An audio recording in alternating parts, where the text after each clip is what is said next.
In today's video, I'm going to give you my 5 tips on preparing your business for the holiday shopping season. And it might seem a little early to start preparing for the holiday season, but let me tell you, with our experience here, our 4 biggest months, September, October, November, December, we probably make more in these 4 months than we do in the other 8 months. And even if you break down these 4 months, October, November, those are prime time months. And one thing about running an embroidery business, I don't know if it's only us, or let me know in the comments if you agree with this statement here. Okay, but winter weather is made for embroidery. Like the embroidery business, that's where business just booms, because it's something with winter gear and embroidery that kind of comes together on top of the holiday season. For today's video, okay, make sure you grab a pen, paper, a calendar, a calculator. All right, this is all tools that we need in preparation for this holiday season. And what I've learned over the years, there's little small tweaks that we can make in our business to not only make these 4 months our most productive months out of the year, but you know, when everything is running smooth, we're actually having fun, we're enjoying doing what we're doing. So today I want to share 5 tips that I'm excited to implement, okay? Because even though we do implement them every year, I feel like we become a little better every year. Let's start with tip number 1, and that is select your top 3 items, your starting lineup. These are your 3 items that are your best sellers, your most popular items that you know that you've sold in the past. You've got good feedback, and this is the one you want to go all out with. Now, I know every business is different. There is no such thing as follow this rule and you're gonna make money. Okay, there's no such thing as that. Each one of us, we're gonna have different methods of conducting business. This information that I'm giving you right now, this is how we do it. For example, okay, this is a big example here. There's a business concept, okay? This is how we used to function too, okay? We used to like to offer everything. It's like, hey, we do embroidery, you come to us, you tell us what you want. Kind of like a big box strategy. It's like we're a one-stop shop, we do everything. You come to us and we can do everything you want. What I've learned over the years, and this is just kind of the way I see things, the more laser focused you are, the more specialized you are in a certain garment, the easier it is to get customers and to conduct business. And let me tell you why. When we give customers unlimited options, when we tell them, hey, pick from this catalog, you can choose anything you want, this brings confusion. It brings kind of like the brains scattered all over the place, because now our customers have to go out and do research, and we have to do research for them because they're asking questions.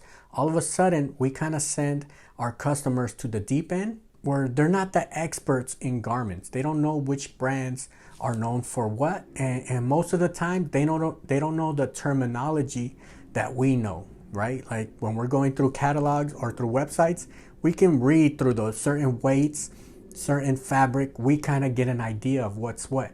But if we send our customers, we tell them, hey, you have unlimited choices, you can choose anything you want, they're not sure what they're really getting. You might think you're doing them a service by giving them unlimited options, but it does bring confusion. So when I'm saying choose your 3 items, you know every little small detail about this product, about this garment.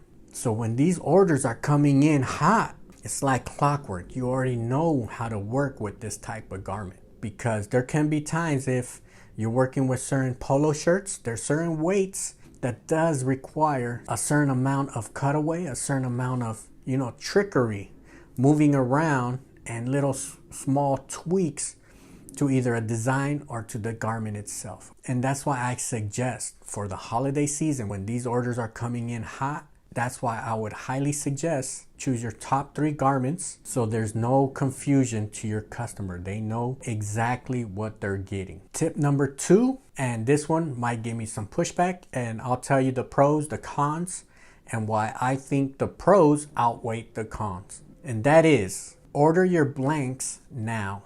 In embroidery, there's really like 2 methods of conducting business. Method number 1, where is buy your products, stock up, have your products on hand. And then there's method number 2, where order whenever your customer orders that product.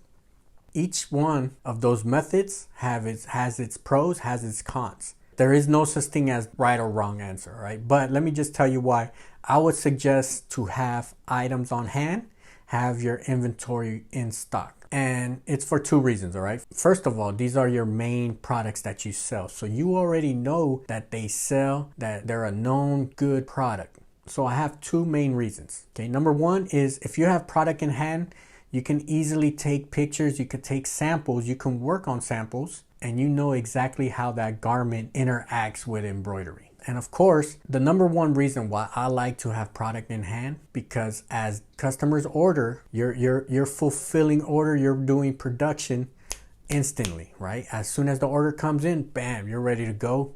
And the less idle time you have, right, when you're in production mode, the more profitable a project is. The more you sit on a project, slowly that profit is slowly going down. Now, when I'm talking about stock up in items, I wouldn't recommend stocking up items that are seasonal. You're kind of risking it. Let's say, for example, just hypothetically speaking, if we got Christmas stockings, there you kind of really got to think about it. Do you have the customers? Are you going to sell them? Because once Christmas is over, I mean, it's pretty much done deal. You got to sit on all that inventory until the next Christmas. And of course, you could still sell stockings January, February. All right, people do sell items, but it's not going to be as much as you would sell October, November.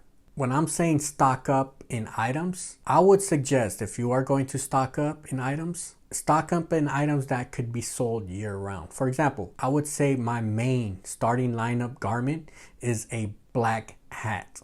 We buy Flex Fit. Okay, we have the Flex Fit large, the small fitted. Then we have the 110s adjustable. And then we might have the 210s or other type of versions of the black hat. So let's say we have 5 different versions of just black hats, and I'm gonna keep minimum, I like to keep 48 hats. If I have 48 of each one, let me see my calculator here. All right, if I do 48 times 5 of different versions, right, that's 240 hats. Now, since it is my go-to garment, this is the garment that I go 100% with.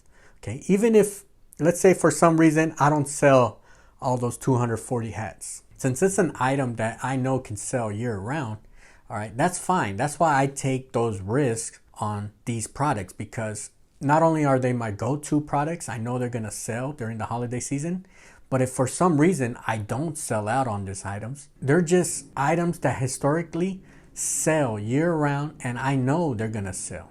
It's kind of like a combination with tip number 1. Tip number 2 is choose your item, right? Your go-to item, and make sure you have stock, but be careful with your items. Make sure they're items that you could sell year round or past Christmas. So items that are always good to sell, right? Hats, beanies, polos. I always mention those year rounds are gonna sell. But my big thing on having stock in hand, for us, it's really the turnaround time, because we can move production instantly. That all depends how your business is structured, right? Sometimes it won't make sense on certain projects, okay? But for just generally speaking, all right, if you are in a situation where you can buy something and have it ready, people will pay extra to make stuff quicker. Now, we're in a situation where we don't have to charge extra to make something quicker because we already have it. So it's kind of like a bonus for them when they see that we can send stuff out quick. Tip number 3 is calculate and confirm your prices. One of my biggest goals every time when I'm selling something, I want to know how much did it cost me to create each product. For example, a hat. I want to know how much does it cost me to create a hat and what's the margin on top of that. Okay, so what's your profit on top of that? And then of course the number 3 is how much does it cost to run your business? If you know those 3 numbers, you can calculate your profit. Those are numbers you need to know because stuff is gonna happen. The holiday season, everything moves fast, everything moves quick, and hiccups, mistakes, they occur. So I like to know as much detail, so if something happens, I know on the spot, is it just easier to replace it? Is it easier just to say, hey, you know what, forget about it, I'm gonna redo it, I'm gonna resend it? Because there's times where stuff is gonna be questionable. It's gonna be like, hey, you know, that really is not on our end here. But if you know how much something costs, if you know what, this is not gonna break the bank with this small little mistake. Because sometimes customers make mistakes. Sometimes the customers, they know they made a mistake and they want to know, hey, can we help out? If it's something small, right? If it's something that, you know, is just a little small bump, we can easily replace that. We can say, hey, you know what, don't worry about it. Stuff happens. We'll send you out a new one. And the only time you can kind of make those decisions, like real quick on the spot, a lot of time what helps is if you know your numbers. If you know your numbers, you can make adjustments real quick. A big thing about calculating your price, if you advertise or show or people know your prices, that kind of eliminates customers you don't want. There are certain customers that, you know what, maybe you're better off going with somebody else. The last thing that I like to deal with is trying to close on a deal with somebody that was disqualified long time ago. And this is not to sound harsh. This is not like you gotta be on some Gucci type level. No, this is us trying to provide the best customer service to all of our customers. And if we're dealing with customers that they're not even gonna shop with us anyways, right? We're taking away resources from our customers that actually do need our help. So what I like to do, I like to let customers know, hey, we are in this price range. Everybody has a price range, right? You're either the cheap shop, you're the medium shop, or you're the premium, most expensive shop out there. Okay, you got to know where you land, and your customers should know where you land. You don't want to be on the bottom selling the cheapest price, trying to advertise to the premium type customers, because they're going to buy from you and they're going to say, hey, this is cheap. This is ugly stuff. I would have rather paid higher for something else. Of course, nowadays it's pretty easy because a lot of stuff is online, right? People could just go to your shop and see how much you sell certain products. We're lucky enough that our customers, right? A lot of our customers is just repeat customers. So our prices have already been set. But if you're looking for new customers, best thing to do is to let them know what price range you're at. Especially if you have a very basic price sheet of kind of where you're at, it saves a lot of time, not just for the customer, but for you. Instead of trying to close a deal with somebody that's super cheap, now you could focus on your existing customers. Tip number 4, this one is one that I think that we kind of forget about at sometimes, okay? And that's letting our customers know about shipping delays and issues that can happen with shipping. So every time somebody buys something, we gotta let our customers know, hey, once we ship it, we have no control of shipping. And this is a big one because the holiday season is very time sensitive. We're dealing with people's emotions, right? Because they're gifts to somebody. And the last thing we don't want is for our customers, when the big day comes, they don't have that gift for that special somebody. So letting them know, hey, we are quick. I like to let people know that we move quick, but as soon as we let it go, it is out of our hand. Now, stuff happens, and there's been situations where our package, after we mailed it, it went back and forth from West Coast, East Coast, back to West Coast, all the way back to Florida. It was like the worst thing ever, and our customer needed it for an event. So good practice is letting them know beforehand, hey, stuff happens, we have no control. What I like to do, if time permits, I'll go in there and I would actually talk with USPS. And it's like the longest phone call you will ever have.